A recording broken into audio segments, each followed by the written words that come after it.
let me teach you the real life, how it really is. The reason why you're a loser, and the reason why you're not fucking making it, and the reason why you're trying to go through all these, I go to all these fucking conventions, speak all the fucking time. I look in the fucking audience and these people sign up every year to go to a convention, thinking they're gonna learn something fucking different. No, you're lazy. You know exactly what to do. Because even me, in my state of, I can't read and write, I knew exactly what to do. It just sucks doing it. It sucks to do it.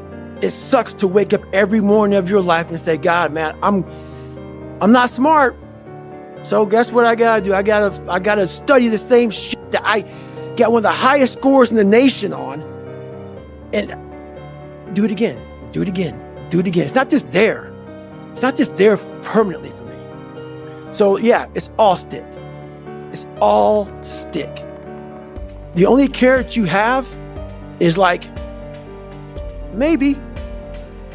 Because whenever I take these tests that are real hard, in the back of my brain, it's like, a good chance you're not gonna make it, Goggins. This ain't you, bro.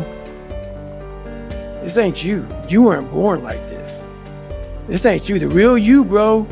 Study all you want to, but the second that fuck computer comes on with 150 questions, this ain't you, man. And somehow, it comes back, I passed. Passed again. But that real me back here every fucking time is saying, that ain't you, bro. That ain't you. And I have to outwork that voice. When I'm taking that test and I get to a question, I don't fucking know the answer. I'm like, fuck, man. And then say, I told you, man. That ain't you. You're 300 pounds, man. You sit at home, you figure out how to do your hair. That's what you do. How to come to school with the reverse baldness when you're 16. That's you. So there is no get out of jail free card. This is why I say stay hard. Because when you weren't given the gifts, the only thing you can do in life is stay hard. And I know people cannot stand me. They can't stand this talk. This is all you can do. There's no magic pill or a magic potion. All you can do is outwork the man that God created or woman in you. And what that looks like is unfun. That's why I said, do not do a documentary on me. Because people will not see the truth. They will see what they want to see. Is, I don't want to live like that. Good. And you will live exactly the way you live now.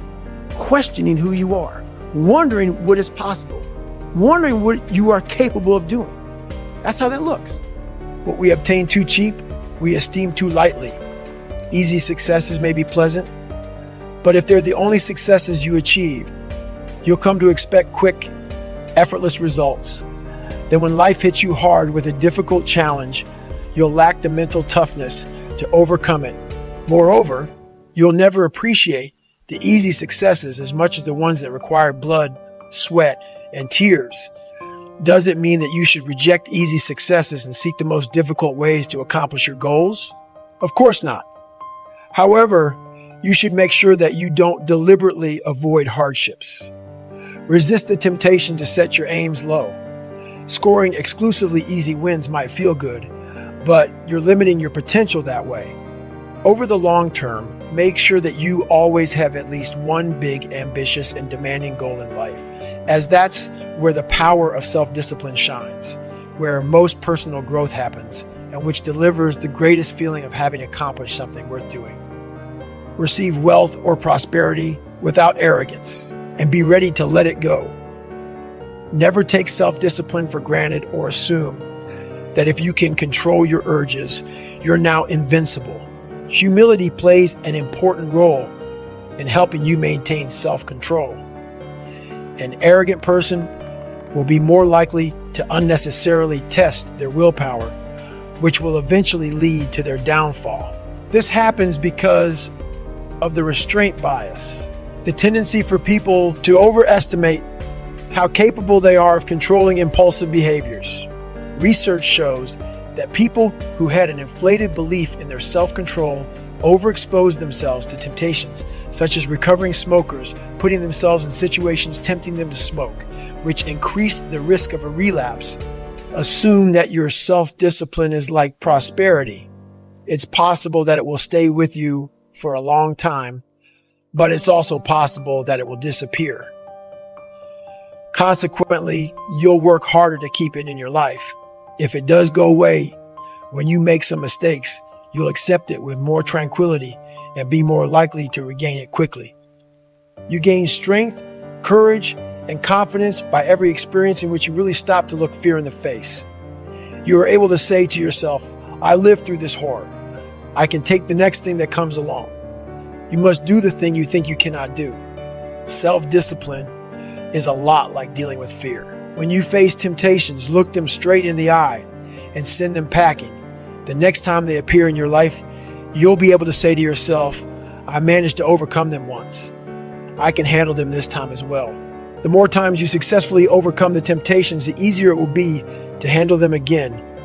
Regular practice will make you less susceptible to temptations and even more likely to ignore them, just like looking fear in the face will make you more likely to act in spite of it.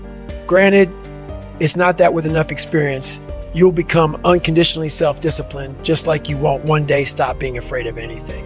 Just remember that each situation that tests your resolve is another experience from which you can draw inspiration to overcome future challenging circumstances when they occur. Never pick the easy road. Never. Never. And it always goes back to kind of the hero mentality. Never pick the easy road ever in your life. That is the one road that is doom. It is doom. If you want something like 6-minute abs, all these different things, if you want it so fast, you may achieve what you wanted, but you want the permanent fix. The permanent fix comes from the hard road. The hard road gives you permanent results. The easy road gives you the quick fix. You will go back to where you started on the easy route. That hard route is so permanent that it ends up callousing you everywhere. Everywhere. You keep a six-pack forever. You keep it. You keep it. Because you know the work that goes into it. Yeah. Knowledge has to be improved, challenged, and increased constantly, or it vanishes. Just like knowledge, you can't take self-discipline for granted.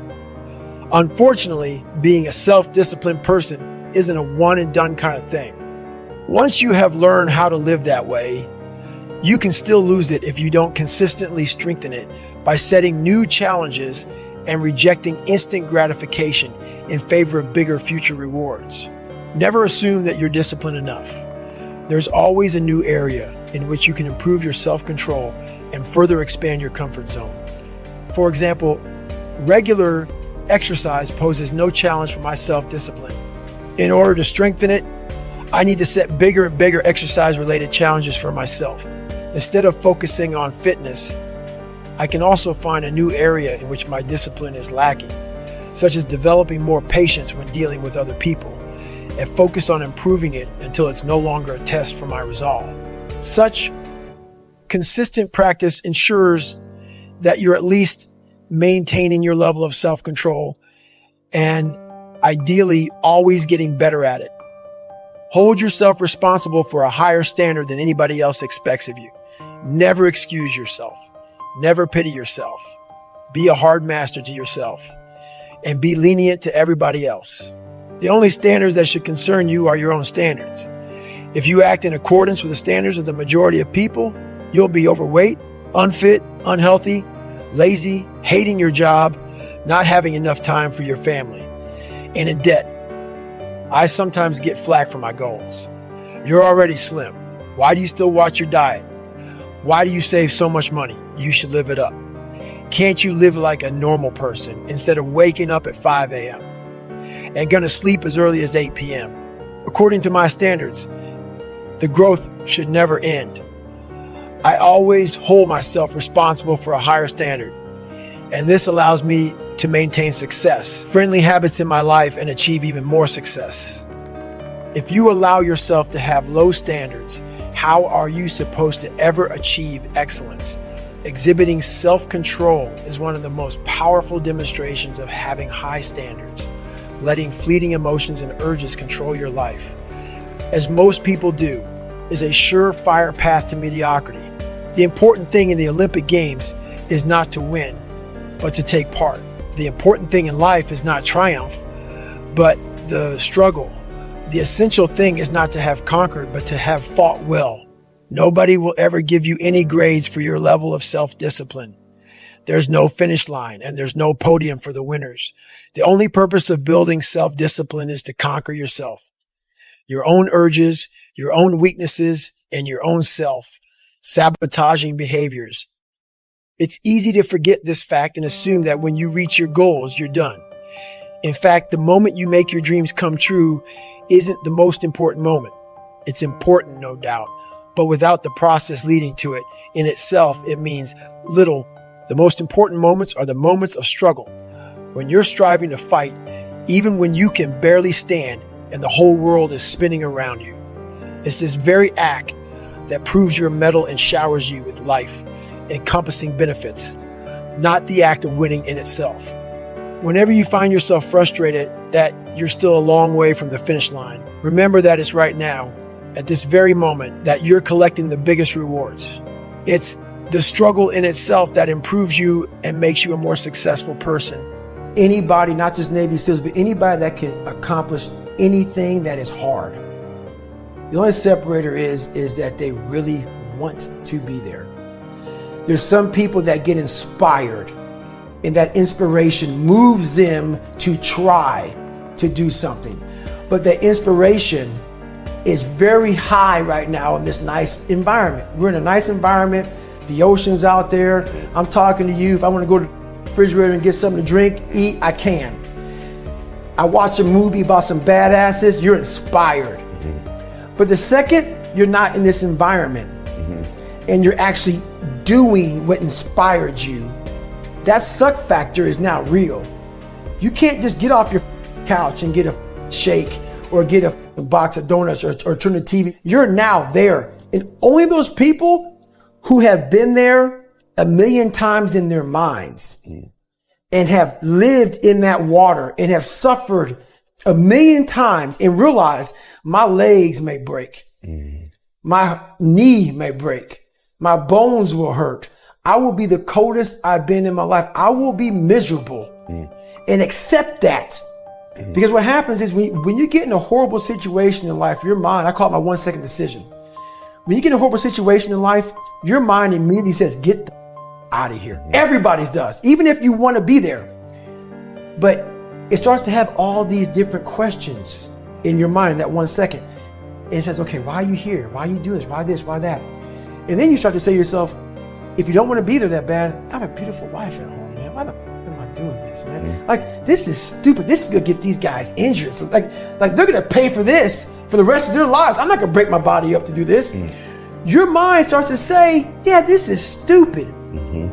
But if you are already knowing that this is going to happen to you, you have all the answers to these questions that your mind starts to give you when you're in suffer mode. To succeed, you must fail. In failure and in suffering, all the answers are in there. All the answers to all the test questions. The test is your life. All the answers are in there. You don't have to live in suffering, pain, and failure all the time. You have to learn. Like people hate working out. You're only going to visit working out maybe an hour a day, 23 other hours of the day. You're not in it. But how you become in shape is you must visit suffering. Visit working out 1 hour a day. Visit suffering 1 hour a day. Visit your past failures. 1 hour a day. The relationship with it is the answers are in there. They are in there within the suffering. Go in there. I call it the live autopsy. The live autopsy, how you find out. They crack you open after you're dead. How you can live is do it while you're alive. Go back in your brain. Crack it open while you're alive. Don't wait until you're freaking dead to figure out why you died. Do it while you are living. Go in there. Go into the suffering. Go into the pain of your life and say, Why does this suck for me so bad? Why am I afraid of all this stuff?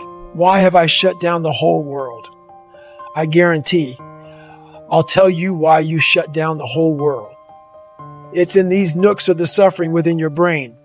In the scarring are all the answers to why you are on the couch feeling sorry for yourself. They lie within the scars.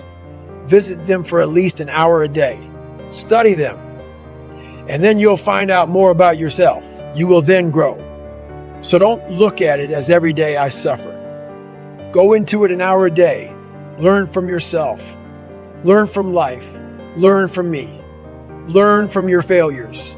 Learn from your insecurities. Learn from your self-doubt. Don't just say, I'm afraid to jump off an airplane. What makes you afraid of it? Study it. That's why I studied my mind. Why I became so powerful in the mind, because I realized I was weak.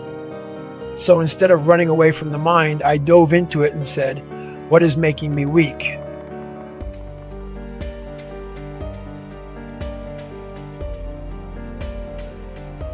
Let me teach you the real life. Real life, how it really is, the reason when you are a loser and the reason you are not making it, and the reason why you are trying to go to all those conversations, speak all the time. I look in, think, and those people sign up every years, go to thinking they're going to learn something different. No, you are lazy. You know extremely what to do, because every me in my state of I can't read and write, I know extremely what to do. It just sick doing it is sucks to do. It sucks to wake up every morning of your life and say, God, man, I am not smart to. So guys, what I got to do, I got to study that sum that I got on of the highest season in the nothing of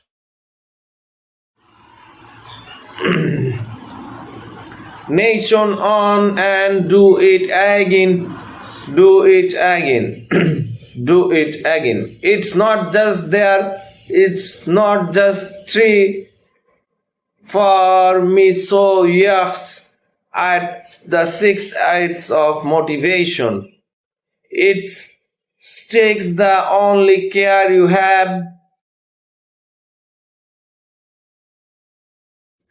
have is like maybe cause when I take those that are real hard in the back of my brain, it's like good change, you are not going to make it.